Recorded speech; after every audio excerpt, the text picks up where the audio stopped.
Alors, je m'appelle Thierry Bouette. Je suis parisien, je suis né à Paris.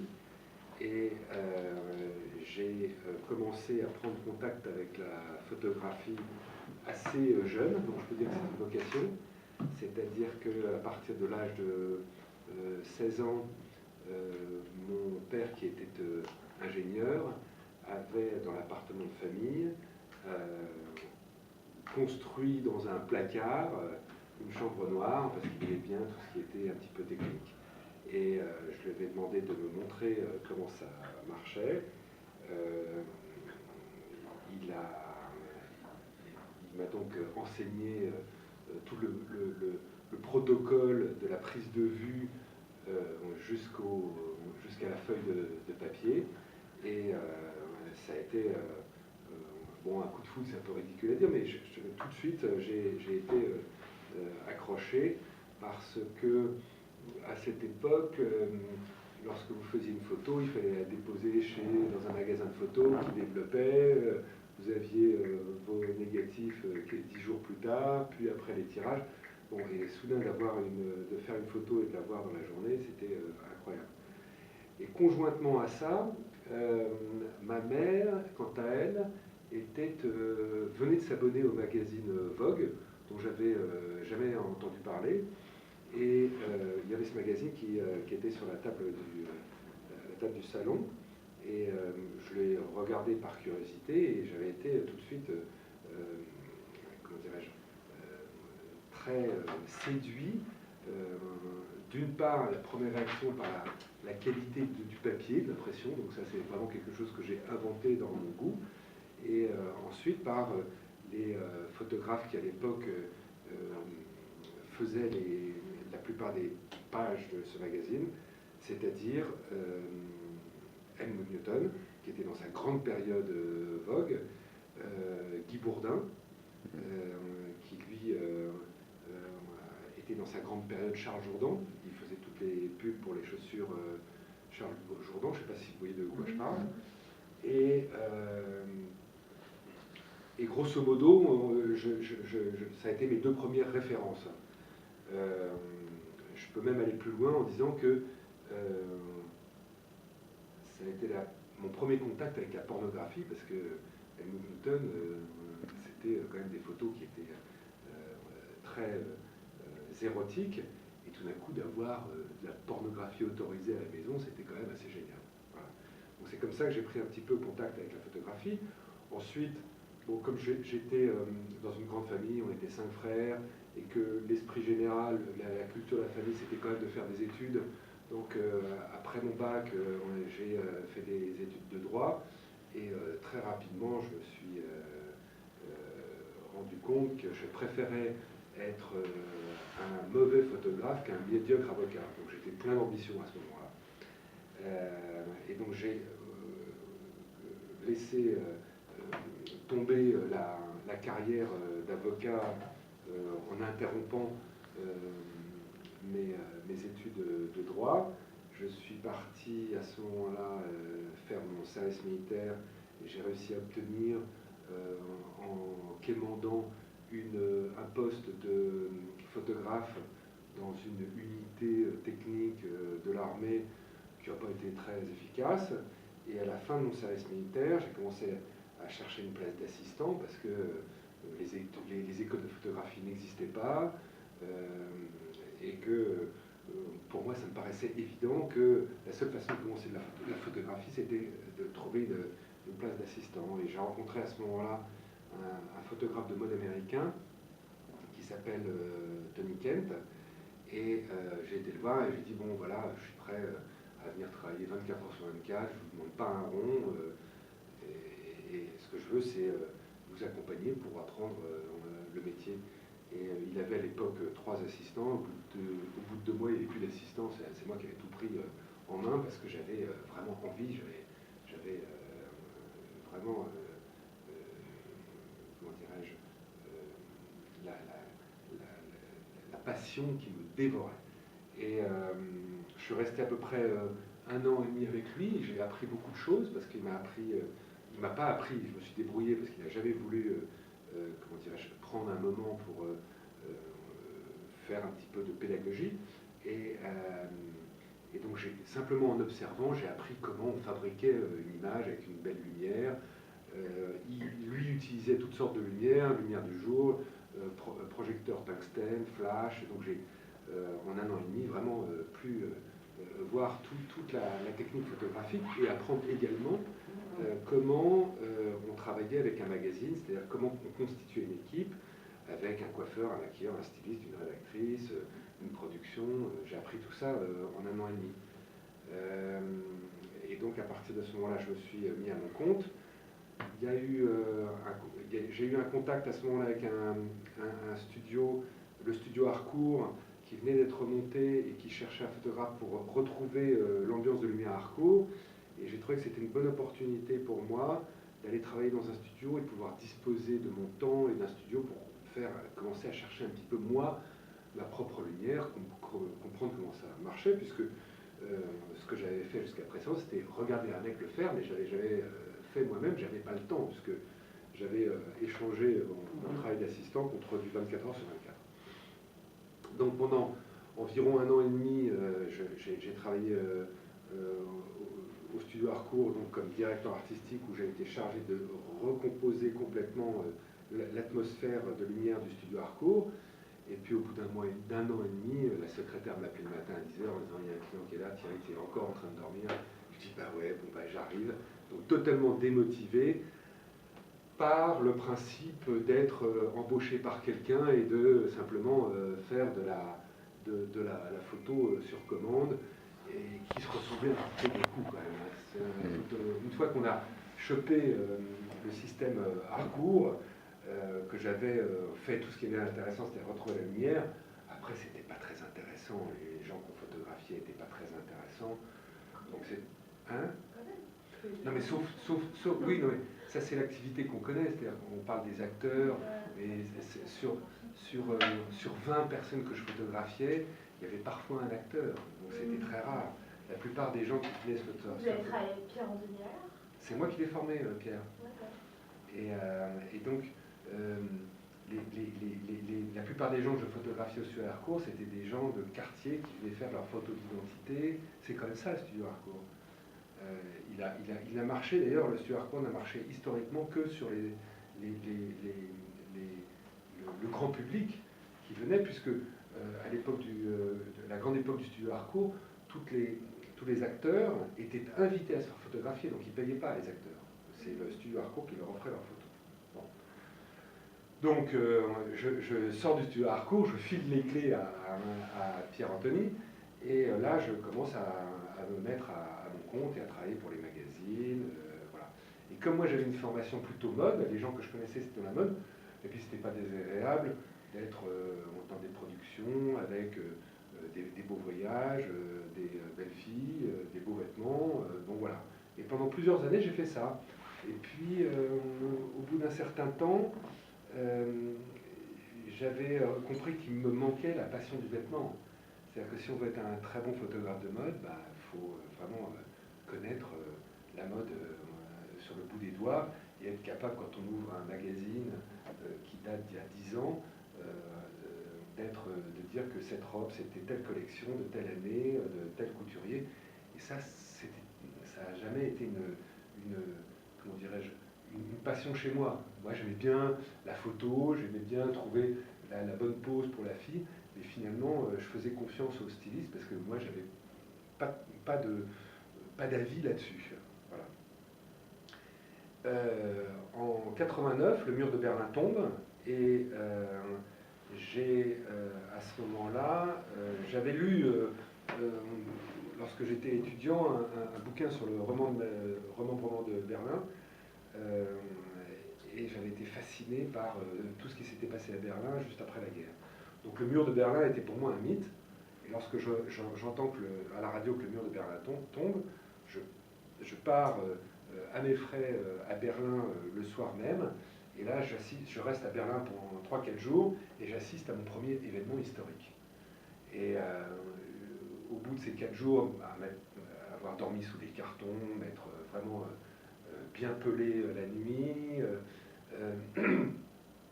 Je rentre à Paris en train sans billet, comme un voyageur clandestin.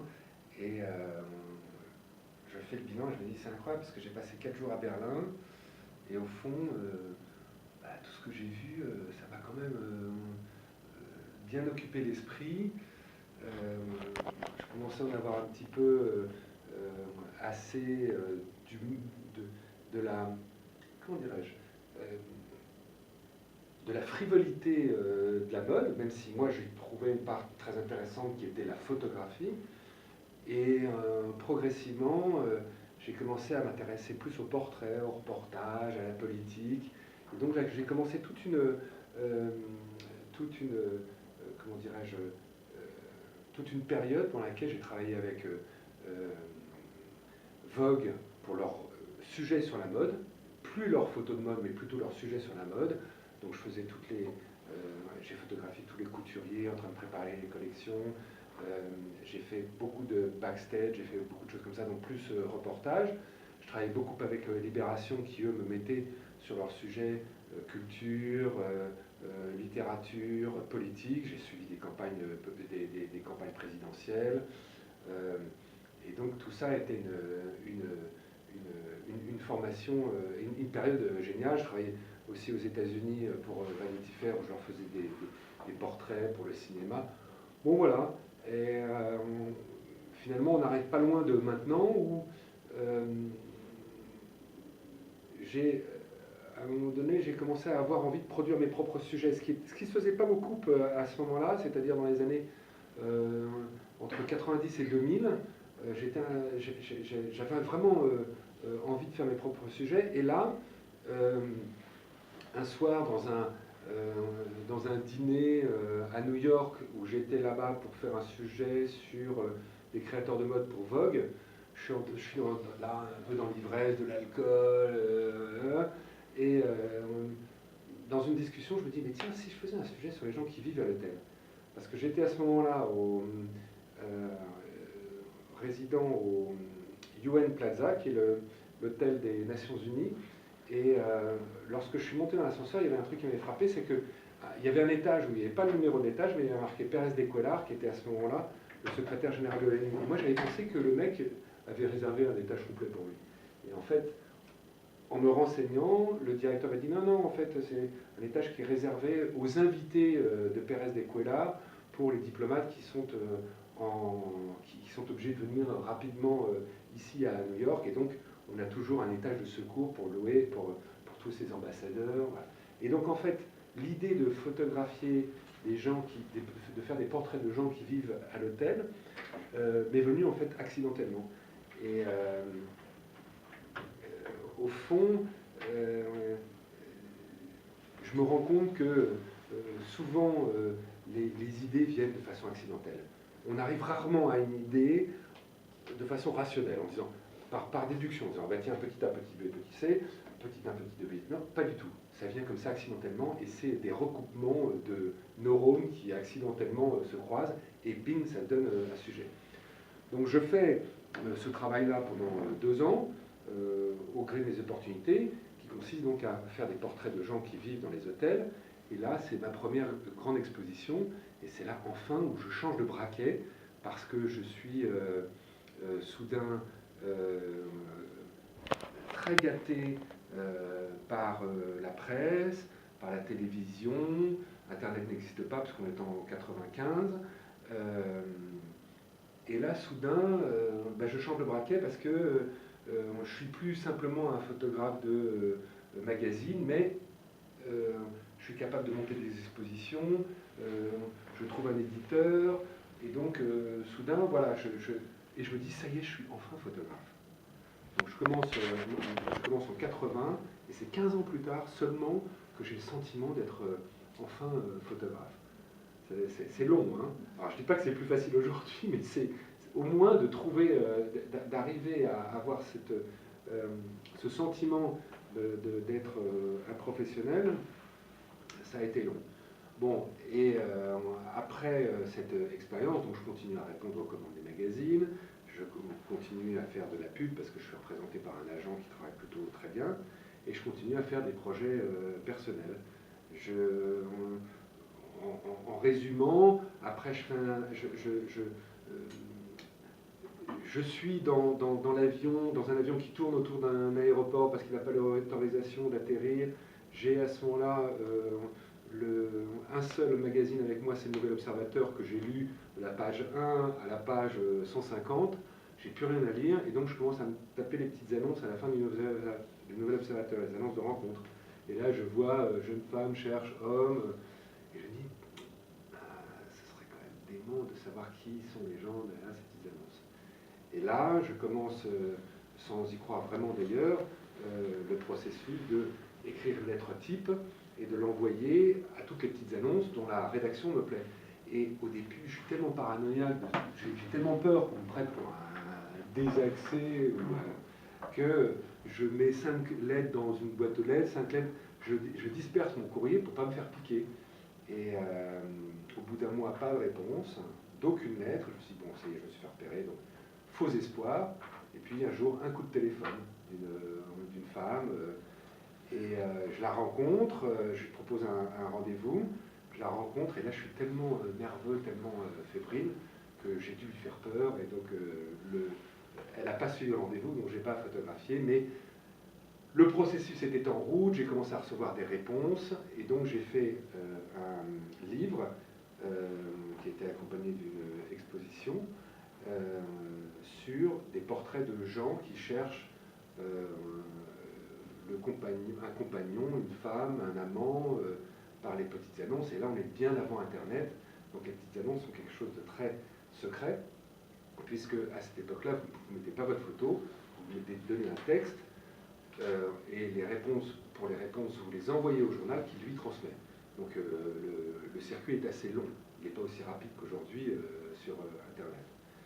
Et là, même chose, j'arrive à faire un sujet qui tient la route, et qui, pour moi, pratiquement est le plus dur sujet que j'ai fait sur le plan social, parce que même si dans le livre, ça ne se voit pas, parce que j'ai à chaque fois essayé, dans toutes les rencontres que j'ai faites, de trouver, on va dire, l'étincelle de ces gens-là. En fait, tous ces gens, toutes ces femmes que j'ai rencontrées, parce qu'il n'y avait pas d'hommes, il n'y a aucun homme qui m'a répondu.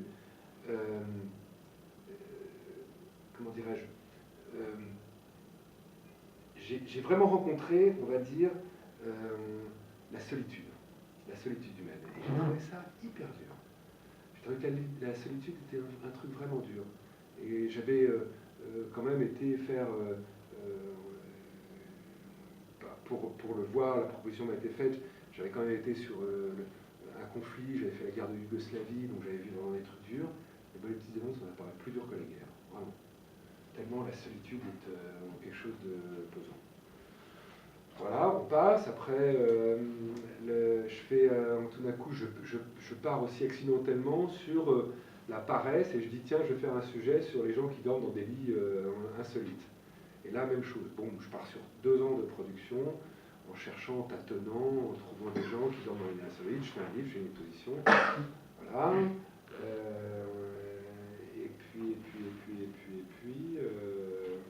Et puis là, j'arrive ici à Londres sur un sujet qui n'était pas du tout un sujet qui était fait pour un prix. Je n'avais pas du tout décidé de le présenter. Au mois de septembre, je suis contacté par la Maison Chanel pour photographier toute l'équipe artistique, donc des portraits des gens qui travaillent dans le studio. Et la personne chez Chanel qui me demande ce travail me dit, tiens, est-ce que tu peux nous déposer un book de portraits noir et blanc? Et là je dis, putain, j'ai rien là d'assez récent, je ne peux pas donner mon book comme ça, il n'y a pas assez de noir et blanc. Et là je me dis, j'appelle une assistante, et je lui dis, tu crois qu'en 10 jours tu peux me réunir une vingtaine de jeunes personnes, des mecs et des nanas qui ont entre 20 et 25 ans, on les photographie en studio, on va dire que pour qu'ils soient tous pareils, ils viennent avec une chemise blanche et nous on leur met une veste qui est la même. Et elle me dit ouais, on se la tente.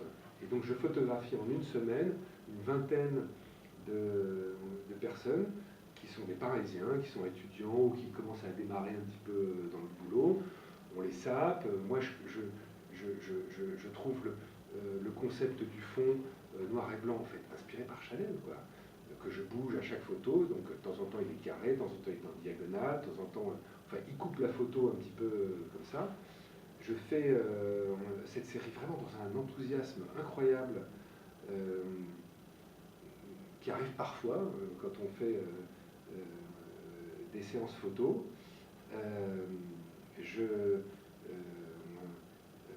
Je rappelle Chanel, je dis bon ben voilà, les photos sont prêtes.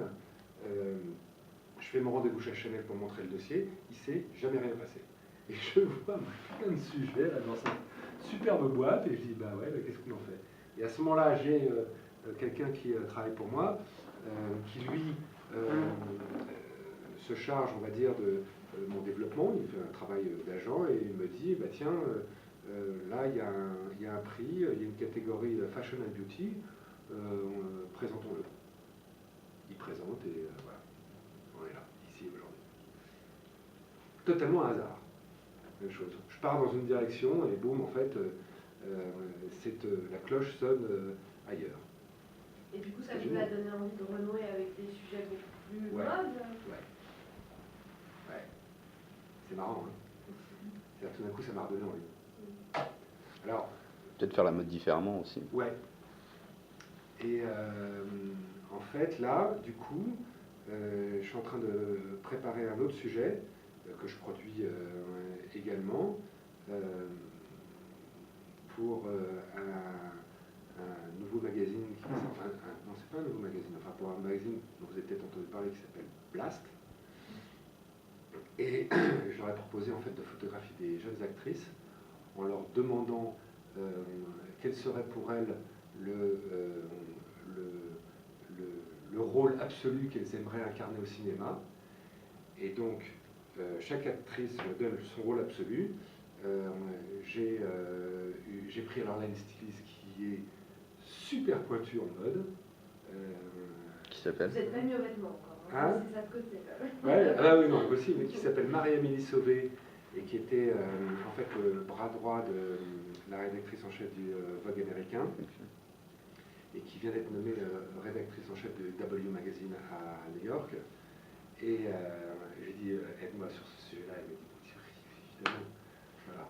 Donc en fait, et là le stylisme est vachement important. Et pour la première fois, je porte beaucoup d'attention au stylisme parce que c'est lui qui va fabriquer le personnage. C'est-à-dire que si je photographie une fille dont le rêve c'est d'être le cinquième élément, l'idée n'est pas de reconstituer le costume de Je veux vite, genre le cinquième élément, mais de trouver aujourd'hui dans les collections couture le vêtement qui soit la métaphore du personnage. C'est génial, je m'amuse comme un fou. Voilà. Alors je ne sais pas ce que je vais faire après. Enfin, l'idée c'est effectivement de construire ce sujet et après de le présenter d'abord toujours dans ma collection pour nourrir mon site internet, de le présenter à des galeries, de le présenter à d'autres magazines pour faire pourquoi pas des pages dans d'autres magazines. Ils sont tous bienvenus s'ils en veulent. Vous dites quand vous êtes parti à Berlin un peu sur un coup de tête pendant la chute du mur, vous êtes parti en observateur ou en photographe? Vous n'avez pas dit que vous étiez parti avec du matériel photographique? Si, je suis parti avec du matériel photographe parce que à ce moment-là, j'avais dans l'idée de travailler sur la foule. Et je m'étais dit, putain, la foule, là, je vais la trouver à Berlin, doublé du fait que j'avais très envie de voir la chute du mur. Et que que Vogue m'avait aussi commandé un portrait de Miroslav Rostropovitch qui, à ce moment-là, quand lui-même aussi a vu que le mur de Berlin tombait, il est allé s'installer sur le mur avec une chaise pour jouer du violon. Donc je me suis dit, c'est l'occasion géniale pour le rencontrer, et je ne l'ai pas rencontré. Je suis arrivé trop tard, et il est tard. Quand vous avez parlé de ce que vous avez fait avec les gens qui cherchaient à se rencontrer via le Google Ops, vous avez parlé de solitude. Oui. Je posais une question un peu bateau, mais c'est assez photogénique la solitude. Non, enfin, peut-être que c'est aussi, on réagit toujours par rapport à ses propres sensations. Non, j'ai pas trouvé que c'était photogénique, j'ai vraiment vu que de la tristesse. Alors j'ai peut-être eu un regard très négatif là-dessus, peut-être que la solitude était quelque chose que je craignais moi-même. C'est pour ça que j'ai eu ce regard tellement. Mais à chaque fois que je suis rentré, puisque j'avais photographié toutes ces femmes chez elles, à chaque fois que je suis rentré dans leur intimité, ce qu'elles avaient tout en commun, c'était que tout était un peu à l'abandon partout. Elles s'étaient abandonnées un peu elles-mêmes, elles avaient un peu abandonné leurs intérieurs, tout était comme ça, un petit peu à l'abandon. Et moi, je suis plutôt, me battre comme un fou pour réaliser une partie de mes rêves. Donc pour moi, c'est dur de voir ça. Je ne suis pas là-dedans. Ça a influencé le travail du photographe, cette espèce de sentiment très négatif? Non, parce que je l'ai toujours transformé, parce que j'ai toujours essayé de valoriser. Ça l'a influencé dans le sens où j'ai fait des efforts gigantesques pour toujours les rendre séduisantes, à leur avantage. Je ne les ai pas plombées, bien au contraire. Et c'était dur parce que j'étais seul. C'est-à-dire, je tirais, et elles étaient là, elles se laissaient un peu tirer, quoi. Et ça, c'est dur, parce que là, on est un peu seul. C'est pas comme quand on photographie les gens en leur disant je fais un projet pour Chanel, et là, ils ont envie, quoi. Donc, je leur dis putain, soyez fiers. Donc, il y a un truc qui se passe. Là, on est entraînés, on y va ensemble. Là, j'étais tout seul. C'est la vraie vie, quoi. Ouais. Dans le studio, c'est pas. Oui, bien sûr. C'est un boulot. Absolument. Sauf que cette série sur les Parisian 20s, c'est comme ça que je l'ai baptisé sauf que dans cette série, si vous voulez, tous les gens que j'ai rencontrés étaient dans l'enthousiasme de leurs études, d'entrer dans la vie, plein d'espoir, en disant putain, moi je suis étudiant en architecture, et moi ce que j'ai envie de faire, c'est des tours qui font 800 mètres d'eau et qui tournent sur elles-mêmes. Il y avait ça, ce qu'il n'y avait pas chez ces femmes-là, qui, quand on les interrogeait, on leur disait, elles vous disaient j'aime la lecture, je dis quel est le dernier livre que vous avez lu, et ça valait la peine. Vous savez ce que je veux dire? Ça manquait franchement d'enthousiasme. Et c'est dur. Et vous avez raison, c'est quand même la vie. En grande majorité. C'est vrai, c'est vrai. Et c'est dur. Vous avez commencé à une époque où il n'y avait pas encore le numérique, probablement. Et comment s'est effectuée la transition? Vous êtes venu très rapidement, ou est-ce qu'au début il y a eu une réticence, ou au contraire vous avez dit c'est génial, j'y passe tout de suite? Est-ce que vous avez été plutôt pionnier, ou plutôt à renacler un petit peu? J'ai laissé faire, parce que d'abord j'étais occupé à produire, donc à travailler, donc je regardais ça du coin de l'œil en me disant bon, ça c'est en train vraiment de prendre la place, et puis soudain je me suis dit bon, il faut que je m'y mette, et là je suis passé directement à l'appareil photo numérique, et là il a fallu comprendre comment. Alors sur le plan technique ça marchait de la même façon, au contraire j'étais plutôt bien armé parce que je savais faire la lumière, je savais parfaitement exposer un film, donc ouais, je fais toujours une exposition à peu près parfaite. Je connaissais bien la vitesse, enfin, techniquement, la façon dont on conduit une bagnole. Donc, les fondamentaux sont les mêmes. Voilà, donc je savais faire. En revanche, ce qui a été très très vite, c'est ce qui s'est passé en post-production. Donc au départ, je faisais des photos numériques et je les envoyais en numérique sans tellement les retoucher, juste un peu les contrastes, les couleurs. Et puis progressivement, je me suis rendu compte que, ah ouais, mais c'était comme être sous un agrandisseur où on fait des maquillages pour avoir des zones plus claires et plus sombres, sauf que là, c'est infini. C'est-à-dire qu'on peut même changer la couleur d'un bouton sur une chemise. On peut redonner de de la lumière dans les cheveux, s'il y en a un petit peu. Donc on travaille beaucoup plus en post-production que ce qu'on pouvait faire techniquement avec de la chimie. Mais je trouve ça génial, hein, parce que les possibilités sont désormais infinies, et surtout la qualité. Et vous les utilisez justement, ces possibilités? Ouais. Enfin, je les utilise parce que j'ai la culture de Newton, Bourdin, Avedon. Donc moi j'ai la culture des images qui sont comment dirais-je, très précises. Moi j'adore voir chaque grain de peau quand je fais un portrait. Quand je vois une photo, j'aime bien. Bon. Et donc maintenant, avec les appareils qu'il y a, quand je fais une photo et qu'après je la passe sur ordinateur pour faire la post-production et que je commence à agrandir, je découvre en fait ce que j'ai photographié. Parce qu'il y a une telle précision que quand vous faites un paysage, vous pouvez voir ce qu'il y a derrière l'arbre qui est derrière, au fond, à la prairie. Ce que vous ne voyez même pas à l'œil. C'est comme si, soudain, quand vous passez l'image sur l'écran, c'est comme si tout d'un coup vous mettiez une paire de jumelles et que vous découpiez tout l'endroit que vous avez photographié. Moi, je trouve ça incroyable. Quand on aime la précision, c'est un outil fabuleux. Fabuleux. La photo de mode, c'est quand même aussi beaucoup les femmes. Qu'est-ce qui rend une femme photogénique? Sa fadeur. C'est-à-dire que dès qu'une femme a un petit peu trop de caractère, tout d'un coup, la lumière rebondit, casse le visage, etc. Toutes les plus belles femmes que j'ai rencontrées, c'est toujours celles qui étaient les plus fades.